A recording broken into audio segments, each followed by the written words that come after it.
الحمد لله نحمده ونستعينه ونستغفره ونؤمن به ونتوكل عليه ونعوذ بالله من شرور أنفسنا ومن سيئات أعمالنا من يهده الله فلا مضل له ومن يضلل فلا هادي له وأشهد أن لا إله إلا الله وحده لا شريك له وأشهد أن محمدا عبده ورسوله أما بعد فأعوذ بالله من الشيطان الرجيم بسم الله الرحمن الرحيم أقيموا الصلاة وآتوا الزكاة وأقرضوا الله قرضا حسنا وما تقدموا لأنفسكم من خير تجدوه عند الله هو خيرا وأعظم أجرا صدق اللہ العظیم۔ میرے عزیزوں، بھائیوں، دوستوں، بزرگوں، انسان کو اللہ کا سچا بندہ بننے کے لیے دو چیزیں چاہیے۔ جس بندے کے اندر دو خصوصیات ہوں، دو باتیں ہوں، وہ اللہ کا حقیقی بندہ ہے۔ ایک، اللہ سے تعلق اس بندے کا اتنا مضبوط ہو کہ اللہ کے ہر حکم پر جان قربان کرنا آ جائے، اور دوسرا، اللہ کے بندوں کے ساتھ اس کا تعلق اتنا مضبوط ہو کہ ہر ایک بندہ اس سے راضی ہو، دوست احباب بھی راضی ہوں، گھر والے بھی راضی ہوں، بیوی بچے بھی راضی ہوں، اور محلے والے بھی راضی ہوں، ملک والے بھی راضی ہوں، غریب بھی راضی ہو، امیر بھی راضی ہو، ہر ایک اس سے راضی ہو، اتنا مضبوط اس سے تعلق قائم ہو۔ مولانا غلام اللہ خان صاحب رحمۃ اللہ علیہ بہت بڑے شیخ القرآن تھے۔ کسی نے ان سے پوچھا کہ حضرت آپ بہت بڑے شیخ القرآن ہیں، مجھے پورے قرآن کا خلاصہ بتائیے کہ پورے قرآن کا خلاصہ کیا ہے۔ مولانا نے فرمایا، اسٹیشن پہ کھڑے ہوئے تھے، لاہور اسٹیشن پہ، انہوں نے فرمایا کہ ٹرین بالکل تیار ہے جانے کے لیے، اور میں نے بھی جانا ہے، یہ ایک پیر میں اوپر رکھ چکا ہوں، اور گارڈ بالکل تیار ہے، جھنڈی اس کے ہاتھ میں ہے، اور وہ کسی وقت بھی جھنڈی لہرا کر سیٹی بجا سکتا ہے جو علامت ہوگی کہ چلو۔ کہنے لگے جب وہ جھنڈی لہرائے، اس وقت ٹرین اسٹارٹ ہونے سے پہلے میں تمہیں پورے قرآن کا خلاصہ بتاؤں گا۔ وہ انتظار کرنے لگا، چند منٹ کے بعد ٹی ٹی نے جھنڈا لہرایا، گرین سگنل دیا اور سیٹی بجایا، تو ٹرین ابھی ہلی بھی نہیں تھی۔ مولانا نے کہا کہ پورے قرآن کا خلاصہ یہ ہے کہ اللہ کو راضی کرو اس کی اطاعت سے، اور مخلوق کو راضی کرو اس کی خدمت سے۔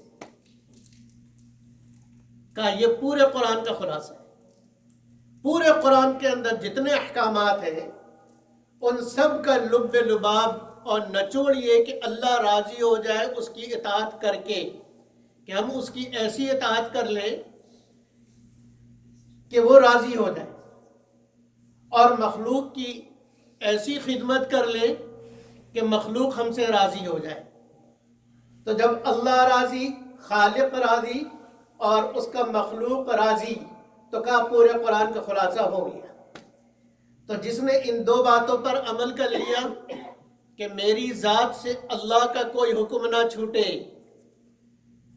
میری ذات سے اللہ کی نافرمانی نہ ہو، سر کے بالوں سے لے کر پیر کے ناخن تک میرا کوئی جسم کا کوئی حصہ اللہ کی نافرمانی میں نہ لگے، ہر عضو سے اللہ راضی ہو جائے، میری آنکھ ایسی استعمال ہو کہ اللہ راضی ہو جائے، میری زبان ایسی استعمال ہو کہ اللہ راضی ہو جائے، میرا کھانا میرا پیٹ ایسا استعمال ہو کہ اللہ راضی ہو جائے، میری سوچ ایسی پاکیزہ ہو کہ اللہ راضی ہو جائے، میرے قدم ایسے چلے کہ اللہ راضی ہو جائے، میرے ہاتھ ایسے چلے ایسے کام کرے کہ اللہ راضی ہو جائے، اور دوسری بات کہ مخلوق کو تکلیف نہ ہو، مخلوق مجھ سے راضی ہو جائے، ساری کی ساری مخلوق، انسان، حیوان، چرند پرند، سارے کے سارے۔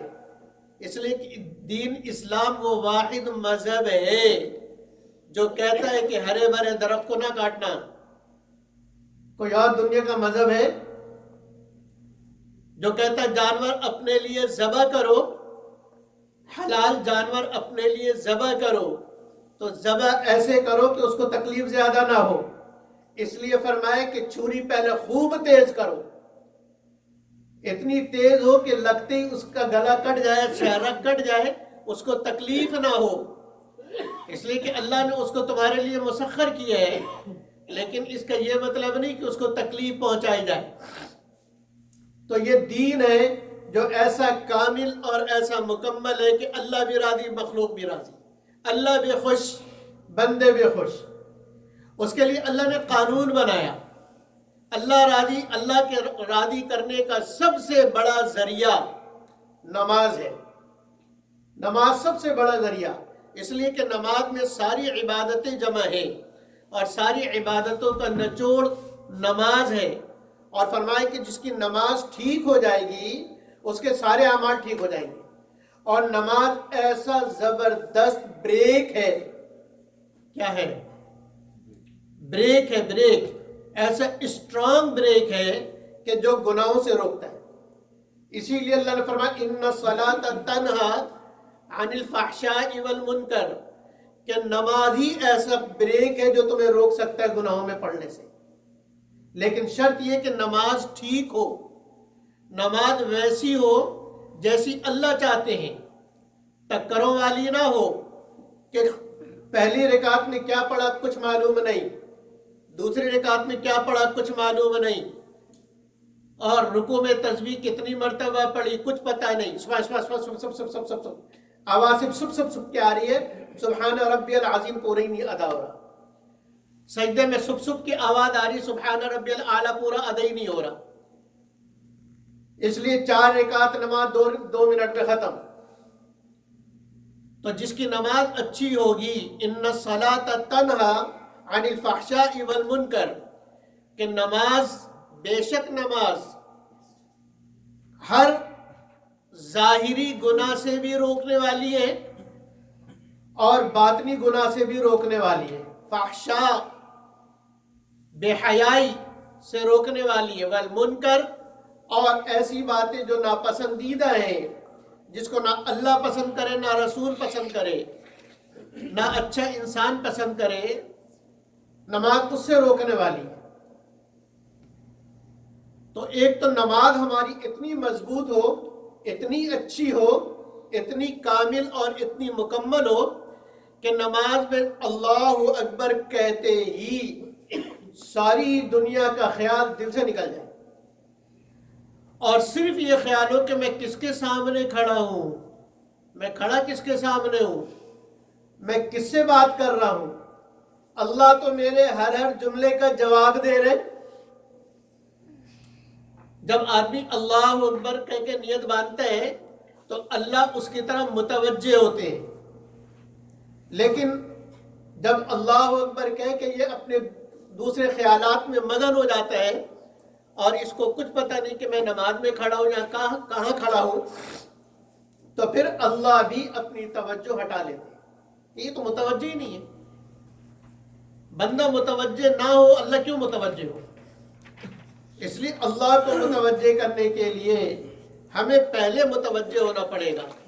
اگر ہم متوجہ ہو گئے اللہ کی طرف کامل مکمل تن من دھن سے، تو اللہ بھی متوجہ ہو جائے گا، اور وہ نماز ہوگی جو بریک ہوگی گناہوں سے اور فحشاء سے اور ناشائستہ باتوں سے، اور وہ نماز ہمیں تیار کرے گی اللہ کے سارے حکموں کو پورا کرنے پر، اور اس نماز پر اللہ کے وعدے، اس نماز پر اللہ کے وعدے۔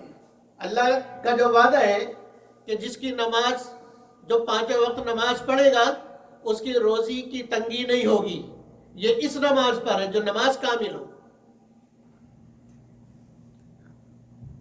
جتنے دنیا کے وعدے اور آخرت کے وعدے اللہ نے نماز پہ کیے ہیں وہ سارے وعدے کامل نماز پر ہے، صرف نماز پر نہیں۔ صرف نماز اور کامل نماز میں میرے دوستو فرق سمجھو۔ صرف نماز تو یہ کہ آ کے پڑھ لیا، اور کامل نماز یہ کہ کیسے پڑھا ہے یہ دیکھنا کہ میں نے نماز پڑھی کیسے۔ کیا یہ میری نماز ایسی ہے کہ جو نور بن کر اوپر جائے، جو نور بن کر اوپر جائے، یا میری نماز ایسی ہے کہ کالے کپڑے گندے کپڑے کی طرح لپیٹ کر منہ پہ مار دی جائے؟ تو جو نماز منہ پہ مار دی جائے اس نماز سے کوئی مسئلہ حل نہیں ہوگا۔ جی اتنے لاکھوں لوگ نماز پڑھتے ہیں مسلمان پھر بھی پٹ رہے ہیں، اتنے لاکھوں لوگ حج کرتے ہیں پھر بھی یوں ہو رہے، اور مسلمان پستی اور زوال سے نکل نہیں رہے۔ یہ صرف اس لیے کہ نماز نہیں ہے۔ اس لیے کلمے کے بعد سب سے زیادہ زور اور سب سے زیادہ محنت جو نبی نے کی ہے وہ نماز کو ٹھیک کرنے پہ کی ہے، نماز کو ٹھیک کرنے پہ کی، کہ نماز ایسی ہو جائے کہ تیر گھس جائے بدن کے اندر اور نماز کے باہر نکالنا مشکل ہو۔ تو ساتھیوں نے کیا کہا، حضرت علی ابھی نماز کا ٹائم ہے، انشاءاللہ نماز پڑھیں گے پھر نکال لیں گے۔ اور جو نماز کے لیے حضرت علی رضی اللہ عنہ کھڑے ہوئے وہ تو اللہ اکبر کہتے ہی دنیا سے غائب، دماغ دنیا سے بالکل کٹ آف، اور اب صرف اللہ ہی اللہ ہے، اور نماز میں تیر نکال لیا گیا۔ نماز کے بعد دیکھا کہ پیچھے لوگ بیٹھے ہیں، تو ان سے کہا کہ تم لوگ تیر نکالنے آئے ہو؟ تو ان لوگوں نے کہا جی ہم نے تو نکال بھی لیا، ہمیں تو چوٹی بھی کاٹے تو فوراً جو ہے وہ کھجانے لگتے ہیں۔ تو اس لیے میرے دوستو ایک تو نماز ہماری کامل ہو، جب نماز کامل ہوگی تو اللہ سے تعلق ہمارا مضبوط ہوگا۔ جتنی نماز پکی اور کامل ہوتی چلی جائے گی اللہ سے ہمارا تعلق اور رشتہ اتنا مضبوط ہوگا، اتنا مضبوط ہوگا۔ اور پھر وہ وقت آئے گا کہ مسئلہ آیا، کہا جی بڑا مسئلہ آ گیا، اس کا حل کوئی نہیں، کیا کرے؟ سارے لوگ پریشان۔ کہا پریشان ہونے کی ضرورت نہیں، ظہر کا وقت آ رہا ہے، نماز پڑھ کے میں دعا مانگتا ہوں۔ پھر اس نماز سے ایسے مسئلے حل ہوں گے۔ اور دوسری چیز اللہ کے بندوں سے تعلق، اللہ سے بندوں سے تعلق کے لیے اللہ نے زکوٰۃ کا حکم عطا فرمایا، تاکہ نماز پڑھ کے اللہ سے تعلق مضبوط ہو، زکوٰۃ ادا کر کے بندوں سے مخلوق تک بندوں سے جو ہے تعلق ٹھیک ہو۔ اس لیے قرآن حکیم کے اندر نماز کے ساتھ بہت سارے مقامات پر زکوٰۃ کو ایک ساتھ شمار کیا، ایک ساتھ بیان کیا کہ جیسے تمہارے مسئلے نماز سے حل ہوں گے ایسی زکوٰۃ سے بھی حل ہوں گے۔ اگر زکوٰۃ چوری کی، زکوٰۃ جتنی بنتی پوری ادا نہیں کی، اپنے آپ کو چالاک نہ سمجھو، جس پیسے کو، جس مال کو تم نے ادا نہیں کیا ہے وہی مال تمہارے دوسرے مال کو ڈبا دے گا، وہی مال تمہارے دوسرے مال کے اندر سے برکت کو نکال دے گا، اور وہی مال جو تم نے زکوٰۃ سے روکا ہے وہی مال تمہاری تباہی کا ذریعہ بنے گا۔ اس لیے فرمایا کہ نماز اور زکوٰۃ کو ایک ساتھ شمار کیا. اللہ نے دو چیزیں عطا کی، ایک جان دی ہے، ایک مال دی ہے، اور دونوں سے آدمی کو پیار ہوتا ہے. میری جان میرا مال، میری جان میرا مال. تو اللہ نے کہا اپنی جان کو تو لگاؤ نماز پر، اور اپنے مال کو لگاؤ میری مخلوق پر. اپنی جان کو لگاؤ نماز پر، اور اپنے مال کو کہاں لگاؤ؟ مخلوق پر. تو جب تمہارا مال مخلوق پر لگے گا، اللہ نے کہا میں راضی ہو جاؤں گا، میں راضی ہو جاؤں گا. تمہارا مال بھی، اب تمہاری جان بھی ٹھیک لگ رہی، تمہارا مال بھی ٹھیک لگ رہا، دونوں نعمتیں صحیح استعمال ہو رہی، میں تم سے راضی. مرتے ہی جہاں جنت کھلی ہے، دروازہ کھلا ہے، تم نے مجھے راضی کر لیا اور تم نے میری مخلوق کو راضی کر لیا. اور عجیب بات، اللہ فرماتے ہیں اقیموا الصلاۃ وآتوا الزکاۃ، نماز قائم کرو. اور قائم کا مطلب ہی یہ ہوتا ہے کہ اس کی ہر چیز ٹھیک ہو. یہ نہیں کہ نماز پڑھو. اگر نماز پڑھنے کا ہوتا تو اللہ کہتا سلو، نماز پڑھو بھائی. سلو کا معنی نماز پڑھو. اقیم الصلاۃ کا معنی نماز پڑھو نہیں ہے. اقیم الصلاۃ کا معنی نماز قائم کرو. اور قائم چیز قائم اس وقت ہوتی ہے جب اس کی ہر چیز ٹھیک ہو. اگر کرسی کا ایک پایا ٹھیک نہیں تو کرسی قائم نہیں ہے. ٹھیک ہے؟ تو قائم کا مطلب یہ ہے کہ ہر چیز ٹھیک ہونی چاہیے. تو فرمائے اقیم الصلاۃ، نماز قائم کرو، وآتوا الزکاۃ، اور زکوٰۃ ادا کرو. اور آگے عجیب بات، وَأَقْرِضُوا اللَّهَ قَرْضًا حَسَنًا، اللہ کو قرضہ دو، اللہ کو قرضہ دو، بہترین اچھا قرضہ دو، خوش دلی سے دو. حسنہ کا معنی پاکیزہ مال سے دو، سود اور رشوت کے مال سے نہ دو. اس لیے میرے پاس تو ماشاءاللہ لوگ آتے ہیں، ایک نے کہا جی میرے اوپر انٹرسٹ کے پیسے میرے پاس ہیں، میں اس کو استعمال کرنا نہیں چاہتا، میں آپ کے مسلح میں دے دوں. میں نے کہا جی مسلح اور مسجد ہی رہ گئی ہے گندہ مال کے لیے. مسجد اور مسلح میں دینا تو پاکیزہ مال سے دو. تو اللہ فرماتے وَأَقْرِضُوا اللَّهَ قَرْضًا حَسَنًا، کہ اللہ کو پاکیزہ قرضہ دو. اللہ کو قرضے کی کیا ضرورت؟ آسمان اللہ کا، زمین اللہ کی، آسمان زمین کے درمیان کی ساری فضا خلا اللہ کا، سمندر اور دریا اللہ کے، پہاڑ اللہ کے، سارے خزانوں کا مالک، ملک، قادر، قدیر اللہ، سارے خزانے اس کے پاس. اور سارے انسانوں کی ساری خواہشیں اللہ پوری کر دے تو اللہ کے خزانوں میں اتنی کمی نہ آئے کہ بڑے سمندر میں سوئی کو ڈالا جائے اور اس کے ناکے پہ جو پانی آ جائے. اللہ کے خزانوں میں، سمندر کے پانی میں سے اتنا پانی کم ہوا ہے، لیکن اللہ کے خزانے میں اتنا بھی کمی نہیں.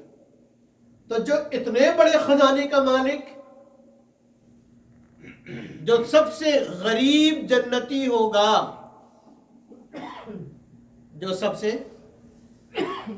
غریب جنتی ہوگا، جو سب سے آخر میں جنت میں جائے گا، اللہ اس دنیا سے 10 گنی بڑی جنت اس کو دیں گے.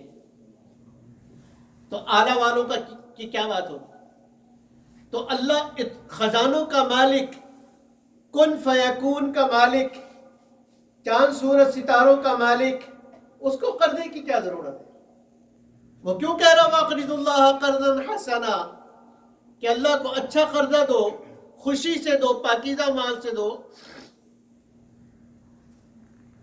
علماء نے فرمایا کہ یہ اللہ کا کرم ہے، اللہ کا رحم ہے کہ اللہ کے راستے میں جو خرچ کیا جائے اللہ اپنے اوپر اس کو قرض لے رہے ہیں۔ اس لیے کہ جیسے قرض کی ادائیگی ضروری ہے، قرض کی ادائیگی، آپ کسی سے قرض لے لیں تو اس قرض کو ادا کرنا آپ کے لیے فرض ہے نا، ضروری ہے۔ اللہ نے رحم کیا کہ ہم نے مخلوق پر خرچ کیا، اللہ نے وہ اپنے اوپر لے لیا۔ کہ تم غریب کو دے رہے ہو یہ نہیں سمجھو کہ تم دے رہے ہو، تم یوں سمجھو کہ بینک میں جمع کرا رہے ہو، بینک میں جمع کرا رہے ہو۔ غریب کو دیا، اپنے اکاؤنٹ میں جمع کرا دیا۔ اب جتنا آدمی غریب کو دیتا چلا جائے گا، ضرورت مندوں کو، محتاجوں کو دیتا چلا جائے گا، وہ مال اپنے اکاؤنٹ میں جمع کرا رہا ہے، اور جب اس کو ضرورت پڑے گی، اس لیے کہ جب قرض لیا جاتا ہے قرض حسنہ، تو دینے والا کیا کہتا ہے کہ لے لو، جب مجھے ضرورت پڑے مجھے دے دینا۔ اور لینے والے کے ذہن میں بھی یہی ہوتا ہے کہ اس نے میری مدد کی، میرے آڑے وقت میں کام آیا۔ پہلے سے اس کی نیت ہوتی ہے کہ اس کی ضرورت پڑے گی، میں جہاں تک ہو سکے گا میں اس کی مدد کروں گا۔ تو اللہ رب العزت نے آپ کے مال کے دیے ہوئے کو اپنے اوپر قرض سمجھ لیا کہ جیسے قرض کی ادائیگی لازم ہے، ایسے میرے بندو جو تم دے رہے ہو اس کا بدلہ میں لازم تمہیں دوں گا۔ جیسے قرض میں تمہیں شک نہیں، ایسے اس میں بھی شک نہیں ہونا چاہیے۔ قرضا حسنا، اور فرمایا وما تقدموا لانفسکم من خیر، یہ جو تم میری مخلوق کو دے رہے ہو، ضرورت مندوں، حاجت مندوں کو دے رہے ہو، مسکینوں کو دے رہے ہو، غریبوں کو دے رہے ہو، معذوروں کو دے رہے ہو، بھلائی کے کاموں میں خرچ کر رہے ہو، نیکی کے کاموں میں خرچ کر رہے ہو، تجدوہ عند اللہ وما تقدموا لانفسکم من خیر، جو بھی نیکی کا کام، نیکی کی بات، نیکیاں تم آگے بھیج رہے ہو، پریشان نہ ہونا، تجدوہ عند اللہ، اللہ کے یہاں تمہیں وہ مل جائے گا، تمہارا مال ضائع نہیں ہوگا۔ اسی لیے اللہ کے نبی صلی اللہ علیہ وسلم نے قسم اٹھائی ہے، قسم، اور قسم کھا کے فرمایا کہ صدقے سے مال کم نہیں ہوگا، صدقے سے مال کم نہیں ہوگا۔ یہ اللہ کے نبی قسم اٹھا کے کہہ رہے ہیں، زکوٰۃ سے مال کم نہیں ہوگا، زکوٰۃ سے مال کم نہیں ہوگا، اس لیے کہ زکوٰۃ دینے کے بعد جو بچ گیا اللہ اس میں اتنی برکت دیں گے کہ جتنا تم نے دیا اس سے زیادہ کام ہو جائے گا۔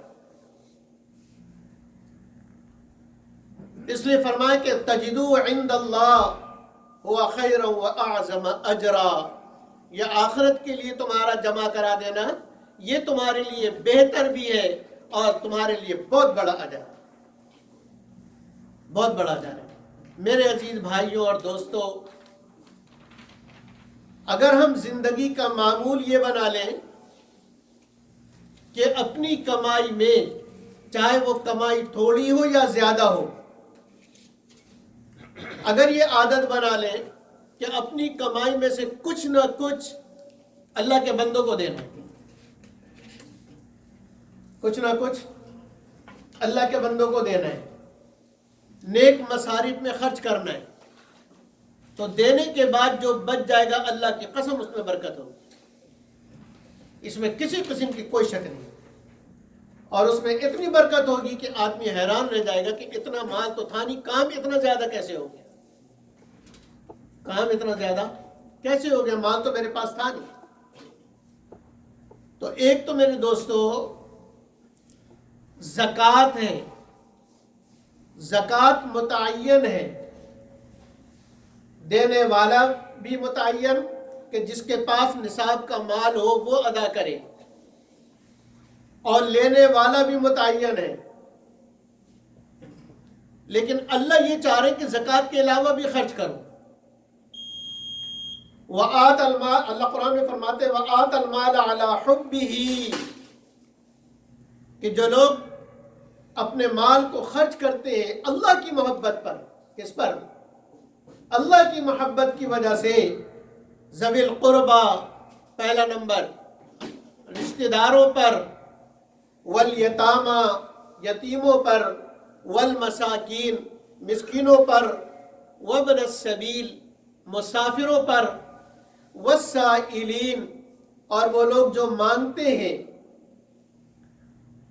جو مانگنے والے عام طور پہ ہم کہتے ہیں جی پروفیشنل ہے، دھتکار دیتے ہیں، مناسب نہیں ہے، اچھی بات نہیں ہے، نہیں دینا کوئی بات نہیں، دھتکارنا نہیں چاہیے۔ تم لوگوں کا تو کام ہی ایسی ہے، بدتمیز، پیچھے پڑ جاتے، آپ کو حق نہیں ہے بولنے کا۔ دینا ہے تو دے دیجئے، اور کچھ نہ کچھ دے ہی دیجئے، اس لیے کہ آپ کو نہیں معلوم نا کہ وہ واقعی پروفیشنل ہے کہ وہ ضرورت مند ہے، عالم الغیب تو نہیں ہے۔ جو آپ دے سکتے ہیں آپ دے دیں۔